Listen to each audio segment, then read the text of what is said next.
এক ছোট্ট গ্রামে রামানুজন নামে একজন মধ্যবয়সী ব্যক্তি বাস করতেন। গ্রামটি ছিল শান্ত, কিন্তু রামানুজনের মন কখনো শান্ত ছিল না। তিনি একজন শিক্ষিত মানুষ ছিলেন, শহরে পড়াশোনা করেছেন এবং একজন সরকারি চাকরিজীবী ছিলেন, কিন্তু দীর্ঘদিনের শহরে জীবন তাকে ক্লান্ত করে তুলেছিল। তাই অবসর গ্রহণের পর তিনি ফিরে এসেছিলেন তার জন্মস্থান এই গ্রামে, যেখানে তার শৈশব কেটেছিল। তার ইচ্ছে ছিল অবসর জীবন কাটিয়ে প্রকৃতির সান্নিধ্যে শান্তি খুঁজে পাওয়া। কিন্তু বাস্তবতা ছিল ভিন্ন। গ্রামের জীবন নিস্তরঙ্গ হলেও রামানুজনের মন ক্রমশ অস্থির হয়ে উঠেছিল। তিনি গ্রামের মানুষের সাথে মিশতে পারছিলেন না। ছোট ছোট সমস্যাগুলোকে মনের গভীরে লালন করে রাখতেন, যা তাকে আরো বেশি বিচ্ছিন্ন করে তুলেছিল। তিনি ভাবতেন, এই জীবনে কি পেলাম? এত পড়াশোনা করলাম, এত পরিশ্রম করলাম, কিন্তু আজ আমার হাতে কিছুই নেই। এদিকে তার স্ত্রী লতা ছিলেন সম্পূর্ণ ভিন্ন ধরনের মানুষ। তিনি গ্রামের জীবনের সাথে সহজে মানিয়ে নিয়েছিলেন। দিন কাটতো ঘরবাড়ির কাজ আর প্রতিবেশীদের সাথে গল্পগুজব করে। লতার এই সহজ জীবনযাপন দেখে রামানুজন মাঝে মাঝে অবাক হয়ে ভাবতেন, কিভাবে এতটা সুখী থাকতে পারে সে। আমি তো শান্তি খুঁজে পাই না। প্রতিদিন সকালে তিনি গ্রামের পাশের বটগাছটির নিচে গিয়ে বসতেন। গাছটি ছিল প্রায় শতবর্ষী, অনেক ইতিহাসের সাক্ষী। গাছটির ছায়ায় বসে তিনি অনেক সময় বই পড়তেন, কখনো বা শুধুই তাকিয়ে থাকতেন দিগন্তের দিকে। কিন্তু তার মনের অস্থিরতা কোনোভাবেই কাটছিল না। তার মন প্রশ্নে ভরে যেত, এই জীবনটা কিভাবে আরো অর্থপূর্ণ করতে পারি। একদিন বিকেলে গ্রামের স্কুলের প্রধান শিক্ষক মহেশবাবু হঠাৎ তার সঙ্গে দেখা করতে এলেন। মহেশবাবু বললেন, রামানুজন দা, তোমার সঙ্গে একটা গুরুত্বপূর্ণ কথা বলতে এসেছি। তুমি তো জানো, আমাদের গ্রামের স্কুলের অবস্থা খুবই খারাপ।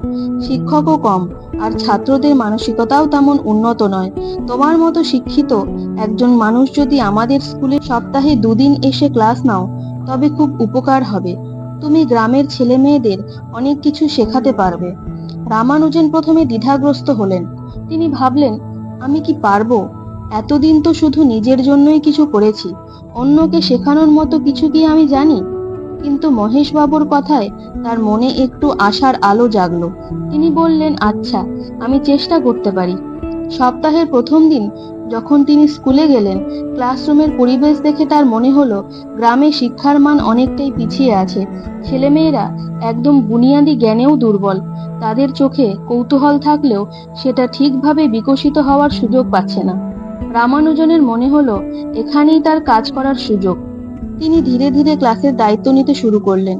প্রথমে সাধারণ বিষয়গুলি নিয়ে কথা বলতে শুরু করলেন, গণিত, বিজ্ঞান, ইতিহাস। কিন্তু তার সাথে তিনি আরো গুরুত্বপূর্ণ বিষয় যোগ করলেন, জীবন দর্শন, নৈতিকতা, আত্মবিশ্বাস ও স্বপ্ন। প্রতিটি ক্লাসে তিনি গল্প বলতেন, কখনো তিনি মহৎ ব্যক্তিদের জীবন নিয়ে কথা বলতেন, কখনো নিজের শহুরে জীবনের অভিজ্ঞতা শেয়ার করতেন। তার পাঠের ধরন ছিল ব্যতিক্রমী, যা ছেলে মেয়েদের আকৃষ্ট করলো। তার ক্লাসে ছেলেমেয়েরা এক ধরনের স্বাধীনতা অনুভব করতে লাগলো।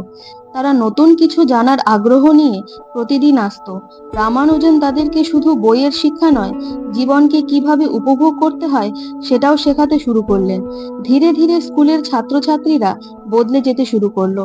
তারা আরো মনোযোগী হলো, নিজেদের স্বপ্ন সম্পর্কে চিন্তা করতে শিখলো। রামানুজনের নিজের জীবনেও পরিবর্তন আসতে লাগলো। প্রতিদিন তিনি স্কুলে ছেলে মেয়েদের সাথে সময় কাটাতেন, আর সন্ধ্যায় ফিরে এসে লতার সাথে তার দিনের গল্প শেয়ার করতেন। তার মনের সেই অস্থিরতা ধীরে ধীরে কমে আসছিল। তিনি বুঝতে পারছিলেন জীবনে প্রকৃত অর্থ কিভাবে খুঁজে পাওয়া যায়। এদিকে গ্রামের মানুষজনও তার কাজের প্রশংসা করতে লাগলো। সবাই বলতো, রামানুজনদা তো আমাদের ছেলে মেয়েদের জীবনের পথপ্রদর্শক হয়ে উঠেছেন। গ্রামের মানুষ তাকে আরো বেশি শ্রদ্ধা করতে শুরু করলো। একদিন গ্রামের একটি উৎসবের সময় রামানুজন স্কুলের ছোট ছোট ছেলে মেয়েদের সাথে একটি সাংস্কৃতিক অনুষ্ঠান আয়োজন করলেন।